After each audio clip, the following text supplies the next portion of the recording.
అదే భద్రాద్రి కొత్తగూడెం ములకలపల్లి మండలం. వేల కుటుంబాలు తరతరాల నుండి కాంగ్రెస్ని నమ్ముకొని కాంగ్రెస్లో పనిచేస్తూ కాంగ్రెస్ని బతికించుకుంటూ వస్తూ ఇప్పుడు వలస కాంగ్రెస్ వాళ్ళు వచ్చి అసలైన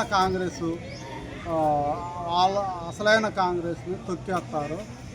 దానివల్ల అందరూ మనోవేదనకి గురయ్యి ఆ నుండి ములకలపల్లి నుండి ఆటోలల్లో కొంత దూరం నడుచుకుంటూ వచ్చి భద్రాచలంలో అంబేద్కర్ బొమ్మకి పూలమాల వేసి అంబేద్కర్ గారికి ఒక వినతి పత్రం ఇచ్చి రాములవారి గుడికి వచ్చి రాములవారి మోకాళ్ళ మీద నుండి మెట్లు ఎక్కి మోకాళ్ళ మీద నడిచి రాములవారికి విన్నవించుకున్నాం. ఇప్పుడు బతకటానికి వచ్చిన కాంగ్రెస్ వాళ్ళు బతికించిన వాళ్ళని తొక్కేస్తారు.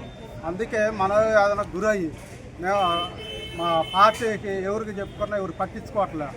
కాబట్టి మేము రాములవారికి విన్నవించుకున్నామని రాములవారి గుడికి వచ్చినాం భద్రాచలం.